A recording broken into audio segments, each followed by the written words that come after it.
Jesus lived during the time of that Roman Empire, right? Roman peace was everyone is a barbarian, and in order to reunite the world, we got to conquer them. We got to make them all speak Latin.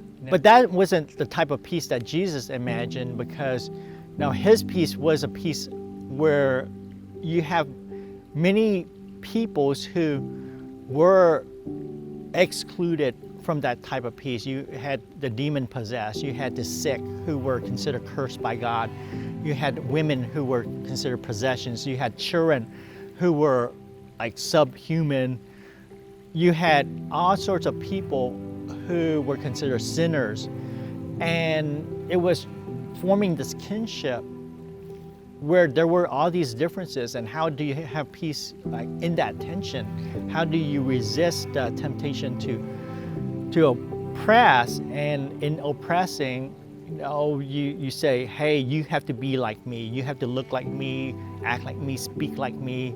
So it was the resistance of that kind of peace that was Jesus's peace, to be in this tension, and so we have this story, this Advent story, where again is fraught with tension. Like birth is tension. Birth is this, like, how do you breathe? How do you stop and breathe and concentrate on this birthing process that's very tense and rigorous? And then at the end, there's something beautiful. And so to live where we're together and that we can sit and I could listen to you and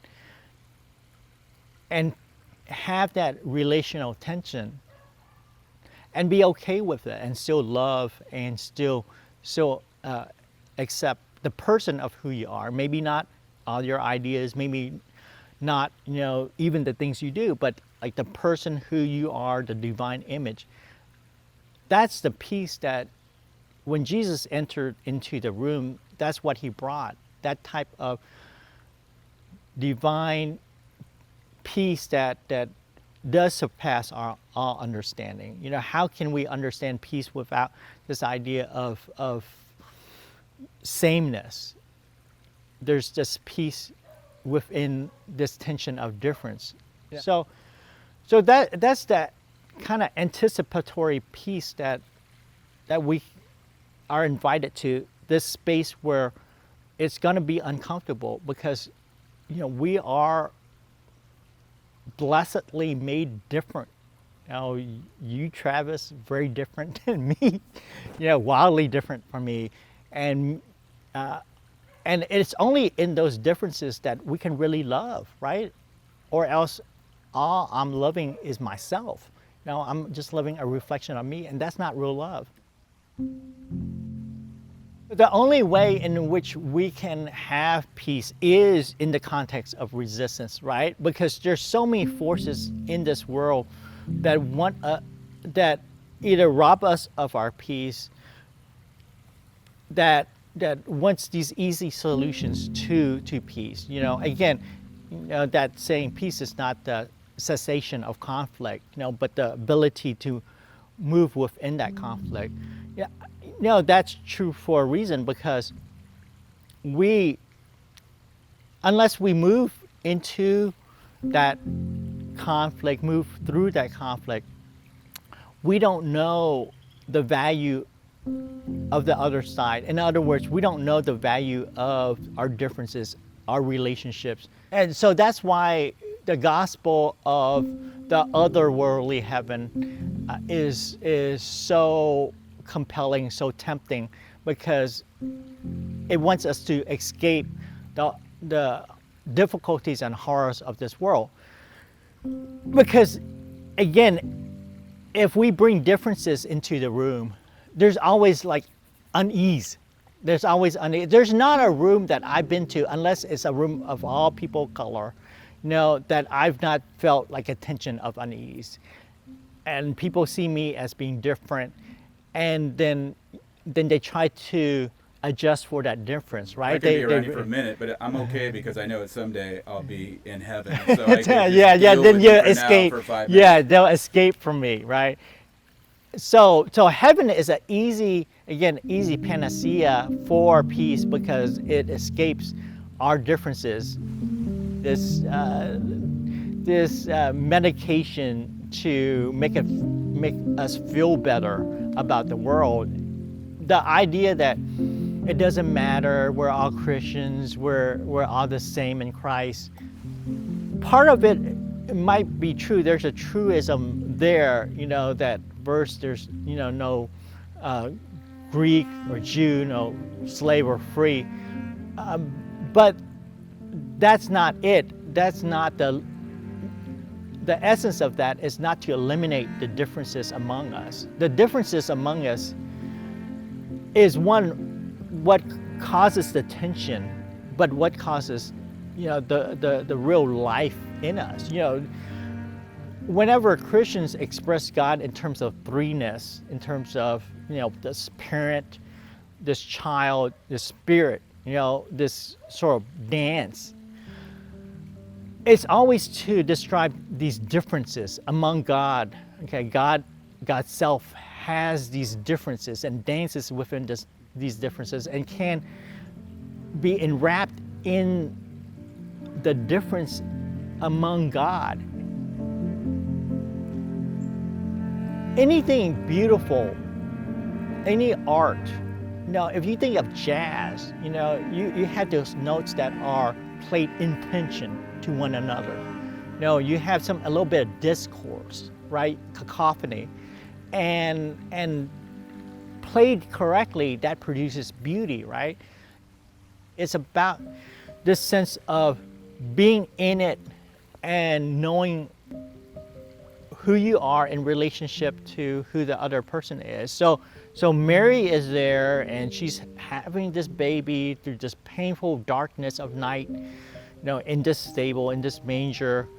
And she looks down and there is the Prince of Peace because he's birthed, in this struggle, in this wild struggle under this Roman oppression, under the census, under the migration, under the not having a place to have the baby, under the stigma that Joseph has, who's this baby's father? So somehow it's saying that the divine is in all that tension, is in all that conflict. And again, if we can relate to those notes, if we can listen, we can survive that. We can live through that, and being in that tension, we could get to the other side of it. That's the faith part, and that's the peace part.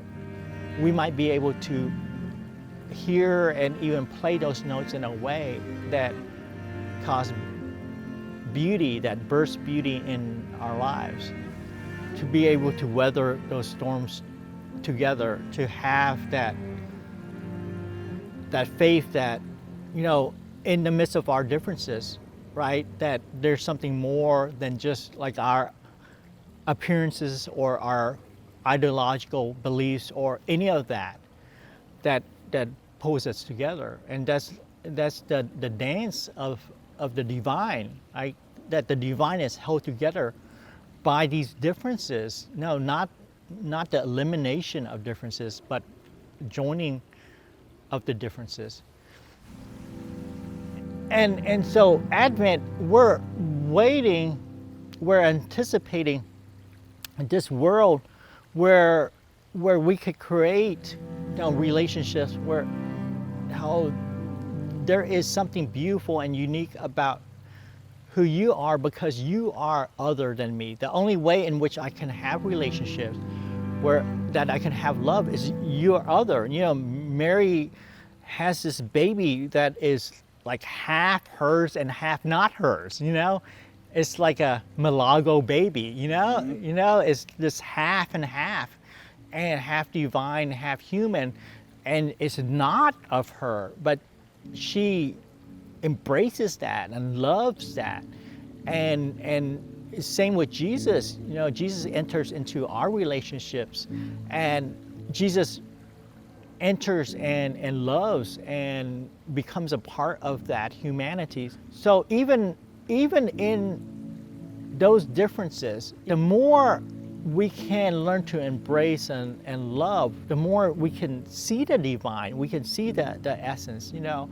So Mary, after having Jesus, she's not like, hey, look, that's God's baby right there. You know, that's a divine baby. You know, it's where she enters in relationship with Jesus that she's seeing this is a divine son. The more she loves and cares and nurtures and gives, and then also receives, the more she sees the divine. And that's the same with all of our relationships, right? The more we enter into that, we can see the divine. The worst relationships are that we cannot fulfill, we cannot live in the tension. We're so bothered by it that we need to resolve it. Either like, we gotta get away, you're so bad, I can't be in relationship with you, or somehow we want like easy forgiveness of who we are. Like, you know, yeah, I know, you know, I did these bad things, why can't you forgive me, you know? Instead of being in relationships of invitation where we can know each other's stories. And like, that's really uncomfortable. That's like heart-wrenching when I know someone's story, because that changes me. But we don't do that often because it does that. It changes us. We don't want metamorphized, right? We don't want to be changed because we don't know who we might become. And it's that birthing process. Like, what am I going to birth? You know, this is going to be this strange alien thing out of me. But again, in that hardship, Mary birthed something beautiful. You know, that is a child who is fully both human and fully divine.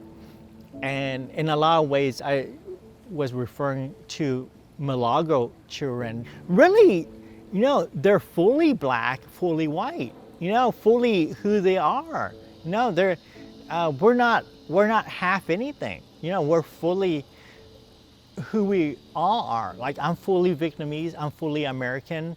You know, I'm fully who I identify to be. And